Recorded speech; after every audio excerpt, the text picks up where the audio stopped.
लोकसभा चुनाव 2024 में 37 सांसदों की अप्रत्याशित जीत के साथ अखिलेश यादव की राजनीतिक सोच भी अब दूरदृष्टिता के साथ आगे बढ़ रही है।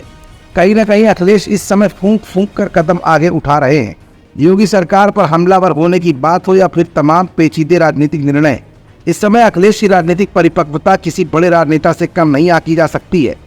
ऐसे में अखिलेश ने अपने साथ खिलाफत करने वाले 7 बागी नेताओं को क्यों अब तक कार्रवाई से मुक्त रखा है, ये कुछ ऐसे सवाल हैं जिनका जवाब आज की इस रिपोर्ट में हम आपको दिखाएंगे भी और बताएंगे भी। लेकिन इससे पहले जरा फ्लैशबैक में चलना होगा।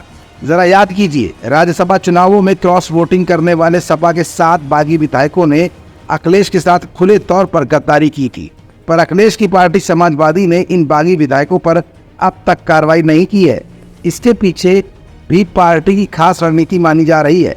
समाजवादी पार्टी अपने बागी 7 विधायकों पर कार्रवाई करने के मूड में अब नहीं दिख रही है। वजह साफ है कि बगावत के 6 महीने बीत जाने के बाद भी उन पर दल बदल कानून के तहत कार्रवाई के लिए विधानसभा अध्यक्ष को कोई भी अर्जी नहीं दी गई है।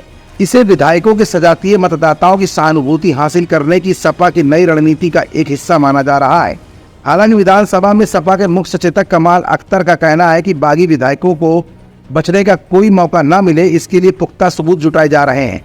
उसके बाद आगे की कार्रवाई की जाएगी। फरवरी में हुए राज्यसभा चुनाव में सपा के विधायक मनोज पांडे, राकेश प्रताप सिंह, अभय सिंह, राकेश पांडे, पूजा पाल, विनोद चतुर्वेदी और आशुतोष मौर्य ने भाजपा प्रत्याशी के पक्ष में मतदान किया था। इससे भाजपा के सभी 8 के 8 राज्यसभा प्रत्याशी जीत गए थे और सपा के 2 प्रत्याशी राज्यसभा पहुंच पाए थे। तब सपा अध्यक्ष अखिलेश यादव ने नाराजगी जाहिर करते हुए कहा था कि सत्ता पक्ष की ओर से मिले पैकेज के चलते इन विधायकों ने पाला बदला है। सपा ने इन विधायकों के खिलाफ दल बदल कानून के तहत कार्रवाई की भी बात कही थी, लेकिन अभी तक इस संबंध में सपा की तरफ से कोई भी अर्जी विधानसभा अध्यक्ष को नहीं दी गई है।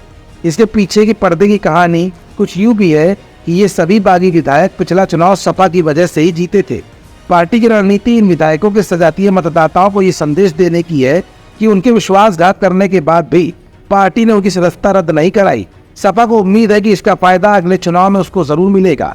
फिलहाल अखिलेश की इस रणनीति को भले ही सार्वजनिक न किया जा रहा हो, लेकिन अंदरूनी तौर पर विधायकों पर कार्रवाई न होने को अखिलेश के पिछड़ा कार्ड और सजातीय वर्ग वाली राजनीति से भी जोड़कर देखा जा रहा है, जो अखिलेश की राजनीतिक परिपक्वता की कहानी को बयां कर रहा है।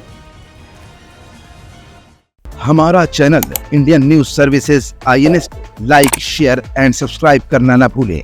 बेल आइकन पर बटन दबाएं और देखें लेटेस्ट खबरें INS पर। INS, हर भारतीय की आवाज।